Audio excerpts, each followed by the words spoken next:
Salut les Jimbo, aujourd'hui on va apprendre à changer un pneu sur une machine à pneus. Avec tous les ateliers participatifs qui se montent, nous on en a eu un, on en a toujours un et en fait c'est un sujet assez récurrent, c'est comment on utilise cette putain de machine qui nous aide à changer les pneus. On va regarder ça tout de suite. Donc forcément pour pouvoir utiliser les machines, il faut d'abord installer le compresseur et la machine à pneus elle-même et les faire travailler ensemble parce que c'est à la fois électrique et pneumatique. Alors la première chose qu'on fait, c'est qu'on va allumer le compresseur. Il y a toujours un bouton on-off, là il est sur off, après il se met sur auto et il est allumé. S'il ne compresse pas, c'est parce qu'il y a suffisamment d'air déjà dedans, donc on est sweet. On va prendre le tuyau d'air qui va se trouver là-bas derrière et on va le connecter à la machine elle-même. Donc là, on va connecter ça là derrière. Hop. Et on entend l'air qui se compresse dedans. Évidemment, ces deux appareils ont besoin d'électricité pour fonctionner. Alors, on regarde, on branche le compresseur et la machine à pneus. Voilà, alors à partir de ce moment-là, on est prêt à utiliser les machines. Maintenant, il va nous manquer quelques petits éléments que je vais vous présenter maintenant, dont on va se servir. Alors, la première chose, c'est un démon de pneus. Ça, on va en avoir besoin. On va avoir besoin d'un démonte-obus de valve. On va avoir besoin d'une clé de 12 pour les chambres à air. On va avoir besoin d'un pinceau et de graisse à pneus. C'est une pâte blanche qui nous sert à lubrifier le pneu et qui séchera par la suite. C'est pour lubrifier et faire monter le pneu. Donc si on a tout ça, on est prêt à attaquer. Alors aujourd'hui, on va faire ça deux fois. La première, c'est sur une jante tubeless. Pourquoi les tubeless? Généralement, elles n'ont pas de rayons, à part les BM qui ont des rayons croisés sur le côté. Mais celles-ci, les jantes à bâton, ça va être du tubeless. On va avoir une valve complète ici, là-dedans. À l'inverse, donc des pneus à chambre à air qui généralement, elles, seront avec des rayons. Okay, et on aura aussi notre petite valve. Et comme on l'a vu tout à l'heure, on va avoir besoin d'une clé de 12 pour enlever cet écrou qui tient la valve en place. Alors, on va commencer par la première, le plus facile, avec les pneus tubeless. Alors, hop là. La première chose à faire pour changer un pneu, c'est de vider l'air de la roue. Pour ça, on a vu qu'on allait utiliser donc un démonte-obus. Une valve à l'intérieur, quand on appuie dessus, au milieu, vous l'avez tous fait, ça perd de l'air. Maintenant, nous, ce qu'on fait, c'est que pour gagner du temps, on dévisse cet obus de valve et comme ça, ça vide l'air d'un coup. Alors, les démonte-obus, ça peut se présenter de plein de façons différentes. Ce qui est important, c'est qu'en haut, il y ait donc cette encoche qui permet de venir dévisser l'obus. Donc, on se met dans la valve, ici. Donc, si on voit, là, je ne suis pas dedans et d'un seul coup, ploc, c'est descendu et là, je peux commencer à dévisser. L'air commence à sortir et je l'enlève complètement.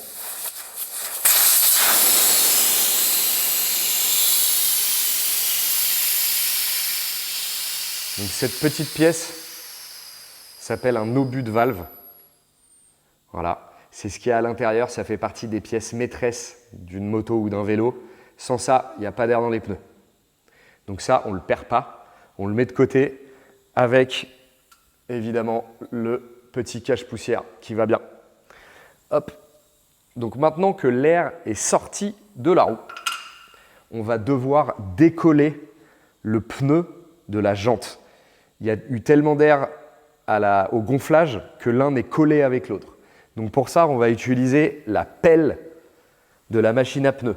Et c'est là, c'est cette chose-là qui est donc pneumatique. C'est pour ça qu'on a gonflé, qu'on a connecté pardon, le compresseur. Donc là, l'idée, c'est vraiment de mettre la roue bien verticale contre la machine à pneus. Il ne faut pas qu'elle soit inclinée comme ça ne marchera pas. Il faut vraiment qu'elle soit parfaitement verticale. Maintenant, cette pelle, on peut la mettre sous plein d'angles différents. Donc l'idée, c'est de la mettre évidemment parallèle à la jante. Donc nous, par exemple, ici, on va être nickel. L'idée, c'est de se mettre à peu près à la moitié entre la jante et le haut du flanc du pneu. Donc ça va être ici. Ici, c'est vraiment le sweet spot pour y arriver. Ensuite, donc, si on regarde, on a plusieurs pédales sur la machine à pneus. Hop.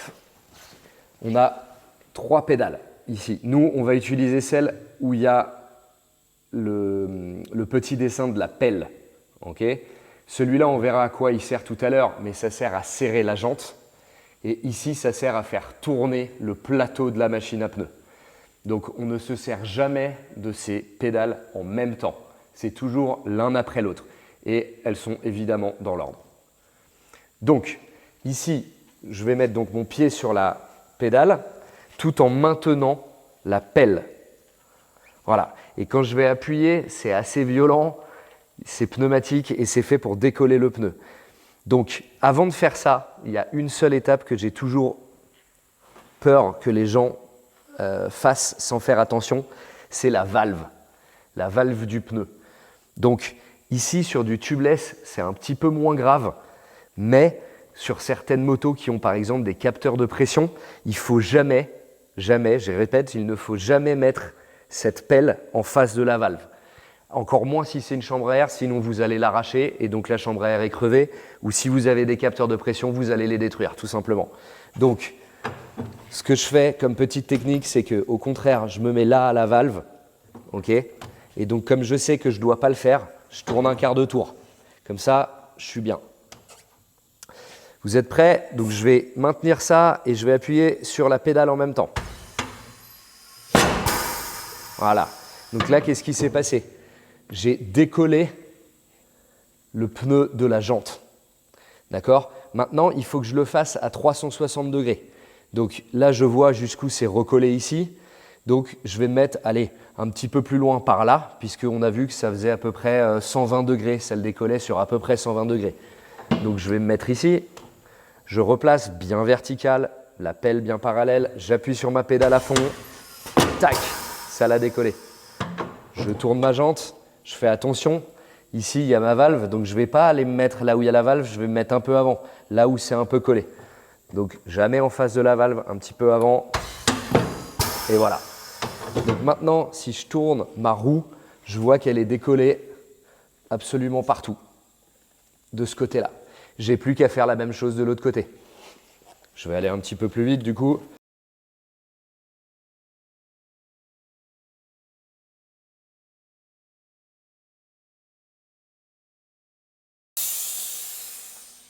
Maintenant, comme on l'a vu, on peut peut-être même mettre un petit clou ici, histoire d'être sûr que ce soit bien défait. Voilà. Là, ma jante, mon pneu est décollé de ma jante des deux côtés. Voilà, ça, c'est la première étape. Maintenant, on va commencer à utiliser le plateau. Donc ici, on va voir plusieurs éléments. Les mâchoires qui sont ici, elles sont réglables. D'accord? Pourquoi il y a 3 trous? C'est en fonction de la dimension de la jante. Donc, on peut faire des pneus à partir de 15-16 pouces, 19-21. Nous, c'est une de 19, on va le laisser au milieu, ça ira très bien. Par contre, on verra tout à l'heure que sur l'autre jante, il faudra que je les écarte pour que je puisse tout simplement poser la jante dessus. Alors, ici, c'est peut-être la seule partie, on va dire, où c'est un petit peu, selon moi, dangereux pour ne pas se blesser soi-même et pour ne pas abîmer la jante. Ou alors, là, il n'y en a pas dessus, mais il y a des disques. Il y a un vrai risque soit d'abîmer la jante, soit de se faire mal soi-même. Donc, c'est vraiment l'étape où il faut prendre son temps. Okay? Alors, si jamais il y a un disque ou une couronne pour l'entraînement de la roue, l'idéal, c'est toujours de le mettre vers le bas. Comme ça, au moins, on ne l'aura pas dessus, on ne va pas le gêner. Maintenant, il y a des roues qui ont un double disque à l'avant, donc là, on n'aura pas le choix. Ce ne sera pas envisageable de faire différemment. Donc l'idée, c'est de venir maintenant donc, coincer cette jante dans les 4 mâchoires qu'on a ici. Ce qui est important donc de faire attention, c'est toujours notre petite valve. On va essayer de la mettre entre 2 mâchoires. Même si c'est du tubeless, on va faire pareil avec la chambre à air.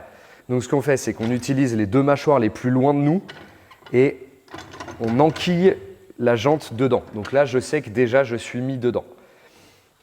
Maintenant, c'est là que je vais jouer avec cette pédale qui est ici. Alors, quand je vais appuyer à fond, ça va mettre en pression les mâchoires. Et quand je vais relâcher progressivement, ça va fermer doucement.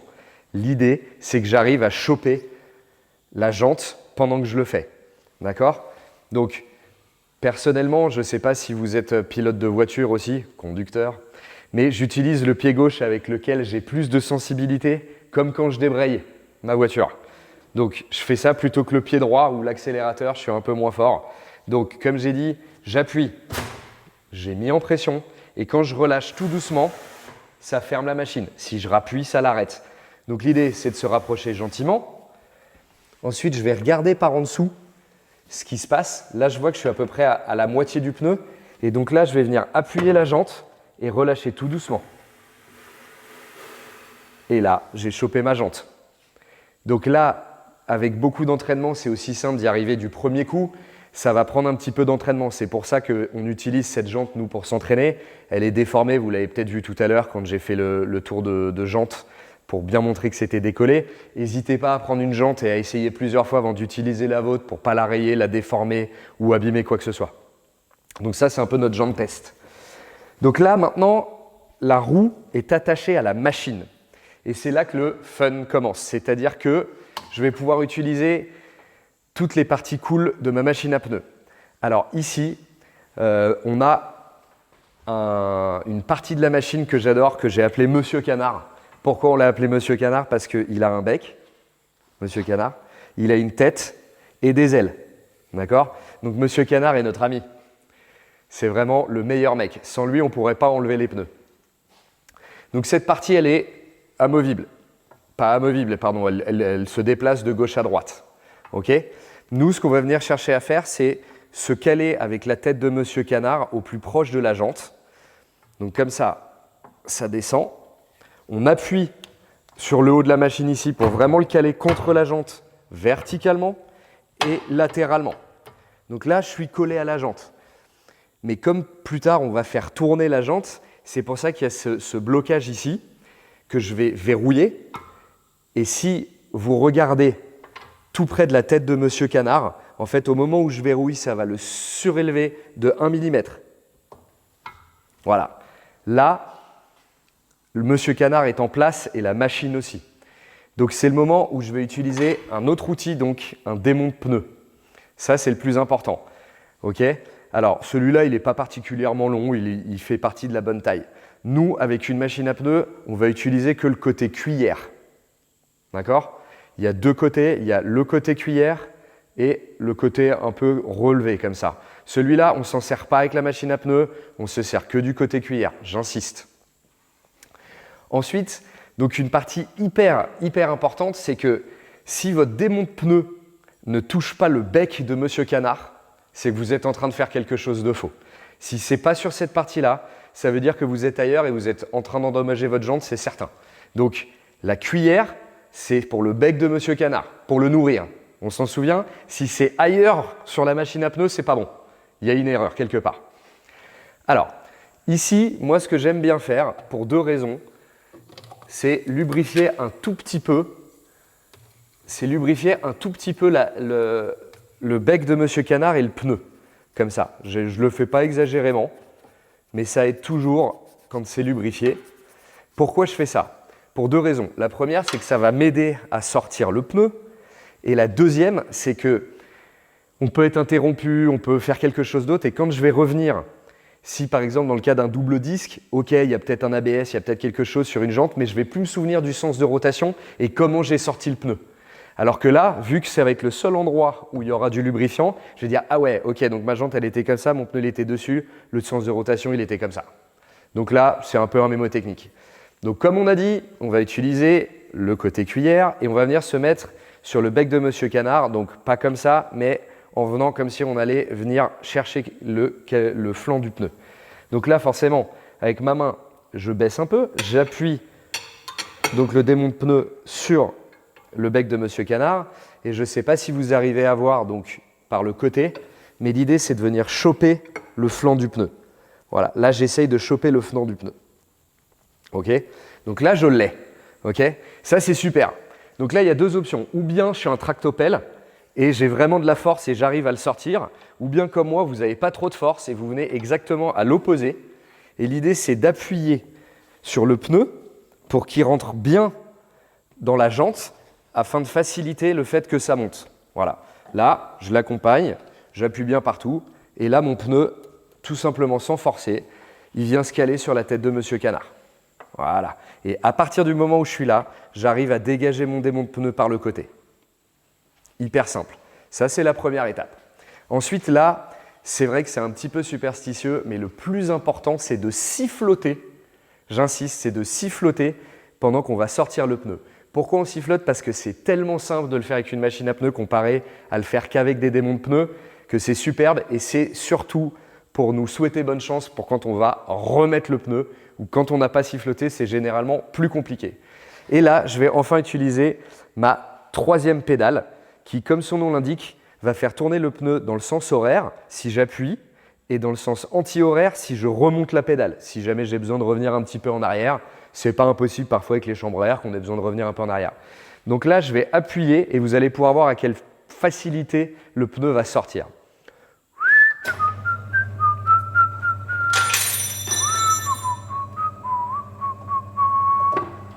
Et voilà, c'était pas long, ça n'a pas fait mal, docteur? Pas du tout. Nickel. Alors, à ce moment-là, je vais donc devoir, là j'ai sorti la roue sur un seul flanc. Maintenant, je vais devoir sortir le deuxième flanc. Donc, je reprends mon démon de pneu, toujours dans le même sens, toujours avec la cuillère. Je viens toujours sur le bec de Monsieur Canard. Ça n'a pas changé. Donc, je soulève mon flanc, je pose mon démon de pneu sur le bec. D'accord? Là, je tire un peu vers moi et je ne sais pas si vous arrivez donc à voir correctement, mais je viens chercher le deuxième flanc du pneu avec mon bec. Là, exactement. Là. Là, je l'ai pris. Ok? Maintenant, ici, toujours pareil. Ou bien vous êtes un tractopelle, ce qui n'est toujours pas mon cas depuis tout à l'heure. Et là, si vous forcez, je pense en mettant tout son poids, ça va finir par venir. Petite astuce, on tire le pneu aussi haut que possible. Et là, regardez la facilité avec laquelle je le fais. Hop, c'est monté tout seul. Je n'ai rien fait. Et c'est repassé sur la tête de Monsieur Canard. Et là, c'est tellement simple qu'on n'a même plus besoin de siffloter. Et sur 180 degrés du pneu, ça va sortir tout seul. Et voilà, le pneu est sorti. J'enlève le verrouillage de Monsieur Canard et je peux dire adieu à mon vieux pneu. Ensuite, il nous reste donc qu'une seule chose à faire, c'est à remettre le nouveau pneu. Okay? Alors là, pour des questions de cinéma, on va remettre le même pneu. Parce que c'est la jante d'essai. Alors, deuxième partie. On a donc notre nouveau pneu. Ce que je vous recommande de faire, c'est que sur le côté du pneu, vous allez trouver des indications. D'accord? Ici, c'est la taille du pneu. Ok? Donc, pour faire court, 90, 90, 18. Ok? 90, c'est la largeur du pneu. Donc ici, ça fait 9 cm. 90, c'est un pourcentage de 90. Donc, c'est-à-dire la hauteur du pneu, c'est 90% de 9 cm, soit 8,1 cm. Ça, c'est la hauteur du pneu. Et 18, c'est le diamètre de la jante en pouces. Voilà. Donc, avant d'enlever votre pneu, vérifiez bien que celui que vous avez acheté, il correspond bien. Parce que si vous êtes arrivé jusque-là et que vous faites « Ah, bah c'est pas le bon », c'est arrivé un certain nombre de fois. Du coup, on fait pareil qu'au cinéma, on remet le même pneu. Voilà. Ensuite, il faut regarder s'il y a un sens de rotation du pneu. Alors, généralement, il y en a un qu'il faut trouver. Il faut trouver une flèche qui n'est pas toujours facile à identifier. Mais là, ils ont été sympas, c'est Michelin. Ils nous ont même écrit que si le pneu il se montre sur la roue avant, front, eh bien, c'est dans ce sens-là. Okay? Alors, comme on a vu, moi, ma jante, c'est une jante test. J'ai aucune idée de savoir s'il y avait un gauche, un droite ou pas. mais on va partir du principe que la roue, elle tourne dans le sens des aiguilles d'une montre. D'accord? Donc là, concrètement, je vais le remettre à l'envers de ce qu'il était tout à l'heure, mais ce n'est pas grave. Donc, ce qui est sympa de faire, c'est on se remet à zéro, on remet la valve en face de soi. La valve, on positionne donc le front en face de soi et on va pouvoir remonter le pneu. Alors, ce qu'il va falloir faire, donc, c'est passer cette partie du pneu, le flanc du pneu, le talon du pneu, on va devoir le passer sur la jante. D'accord? Et ensuite, on va devoir passer ce côté-là aussi. Donc, qu'est-ce qui se passe? C'est que nous, on va devoir le lubrifier pour qu'il passe beaucoup plus facilement. Donc, pour ça, là maintenant, je suis en place, j'ai ma valve, j'ai mon sens de rotation. Je sais que c'est un peu contre-intuitif, mais comme je vais devoir le passer comme ça, je vais commencer par retourner mon pneu et le lubrifier. Alors pour ça, moi j'aime bien rajouter un peu d'eau dans le savon et bien savonner mon pinceau. Donc là, je fais un peu de peinture, c'est-à-dire que je savonne vraiment tout le tour de mon pneu. Voilà. Donc, il n'y a pas besoin d'hésiter, on peut vraiment être généreux. De toute façon, ce savon, en séchant, il colle. Donc, il n'y a pas de problème. Et donc, comme je l'ai dit, je lubrifie l'extérieur du pneu et ici l'intérieur, parce que c'est l'intérieur qui va devoir passer. Et c'est un peu la seule difficulté d'une machine à pneus, c'est d'arriver à faire passer ce côté-là qui grippe à mort et qui est beaucoup plus difficile. Donc, je lubrifie déjà maintenant et je vais le lubrifier un tout petit peu après. Mais déjà là, je suis bien en position, donc c'est cool de s'y mettre dès maintenant. Voilà. Donc après cette magnifique peinture, on n'oublie pas évidemment de retourner le pneu. Et donc là maintenant, on va remettre en place Monsieur Canard. Monsieur Canard, on a dit, on le descend verticalement, latéralement contre la jante. J'appuie des deux côtés. Et une fois que je suis en place, je le verrouille. Maintenant, on va utiliser les ailes de Monsieur Canard qui sont donc cette partie-là. Monsieur Canard, il a des ailes pour nous aider à remettre la jante. Là, je fais passer donc mon pneu sur les ailes de Monsieur Canard et je le positionne comme ça déjà avant de tourner pour qu'il rentre facilement. Voilà. Là, je l'ai positionné pour qu'il rentre. C'est-à-dire que la tête est bien contre et là je me sers des ailes pour le faire rentrer. Et là je vais appuyer donc sur la pédale pour tourner et je vais simplement l'accompagner. Je vais pas forcer, je vais rien faire, ça va monter tout seul. Limite, je n'ai même pas besoin de le toucher, ça monte tout seul. Voilà, c'est fait. Il ne s'est rien passé, c'est nickel. Et tout le pneu est monté. Hop, tout le pneu est monté. Maintenant, c'est ce que je disais, on va relubrifier l'extérieur du pneu. Maintenant, on recommence la lubrification, on fait l'extérieur et je vais même en remettre une petite couche à l'intérieur. Parce que là, c'est là où parfois ça force un peu. Donc, pas oublier de faire ça. Une fois que je suis ici, je passe le pinceau à l'intérieur du pneu et je le regraisse un petit peu ici. On peut lubrifier un peu Monsieur Canard aussi. Un pneu, ça sert à gripper, donc c'est normal que ce soit bien dur. Hop. Maintenant, je reprends mon démon de pneu que j'ai utilisé tout à l'heure, toujours côté cuillère. Et cette fois-ci, au lieu de le prendre par l'intérieur, je vais vraiment poser la cuillère sur le bec de Monsieur Canard. Je le positionne ici, ce qui me sert juste à faire ça. Là, vous voyez, le démon de pneu, du coup, il est sur le bec, il n'est pas sur la jante, donc je ne suis pas en train de l'abîmer. Et je fais passer donc le pneu en dessous de la tête de Monsieur Canard. Hop, et pour le dégager, généralement, toujours sur le côté. Ici, c'est un peu le moment où généralement les gens ont du mal. Jusque-là, tout va bien. C'est de passer le flanc du pneu sur l'aile de Monsieur Canard. Donc là, je prends ma main et vraiment, j'hésite pas à le faire tourner un peu jusqu'à ce qu'il monte vraiment sur l'aile. C'est vraiment la partie la plus délicate. C'est vraiment de passer par là. Hop, parce que là, il y est évidemment pas. Mais on va finir par y arriver. Hop. Il ne vient pas encore, mais c'est pas grave. Il va venir en tournant. Donc là, j'ai vraiment positionné le pneu pour qu'il commence à rentrer. Je l'ai même déjà rentré à la main, je pourrais même aller un peu plus loin. Mais bon, on a une machine, donc l'idée, c'est quand même de s'en servir. Et c'est là que pour le coup, il faut vraiment accompagner le pneu quand je vais tourner. Donc là, je vais tourner. Il n'est pas encore sur l'aile, mais la tête aide quand même à rentrer. Donc là, comme on voit, à partir d'ici, on a fait plus que la moitié du pneu. C'est là où ça commence à être difficile et où il faut l'accompagner. Donc là, c'est vraiment le moment de vérifier que le pneu il s'enfonce bien dans la jante. Et là, normalement, je vais avoir moins de mal voilà, à le monter sur l'aile de Monsieur Canard. Et c'est là où moi, donc là, qu'est-ce que je fais? Je soulève d'un côté, j'appuie de l'autre.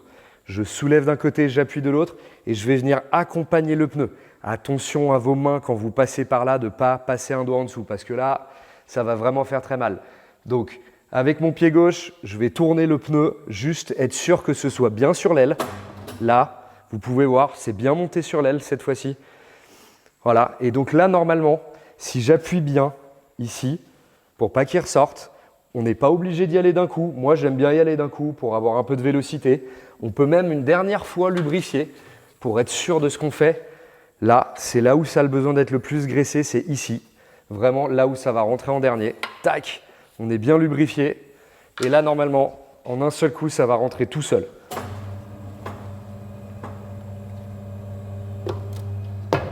Pac, tout est rentré dans l'ordre. J'ai plus qu'à déverrouiller Monsieur Canard et le pneu est monté.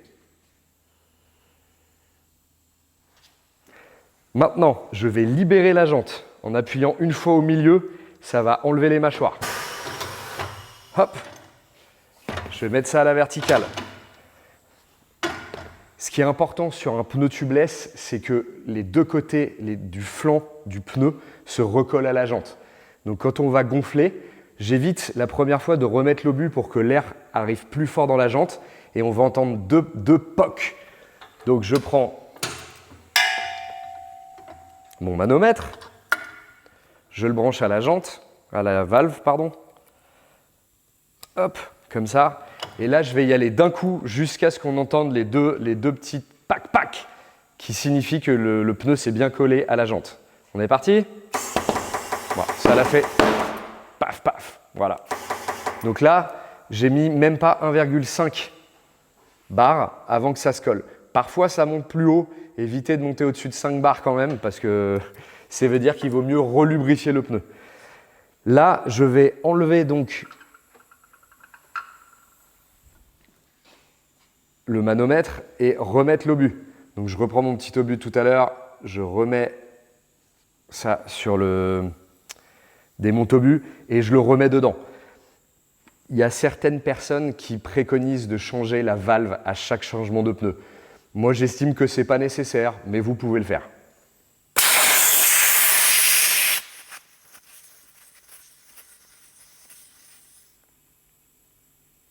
Et voilà, ça c'est fait. Je remets le manomètre et je remonte à 2,5 bars.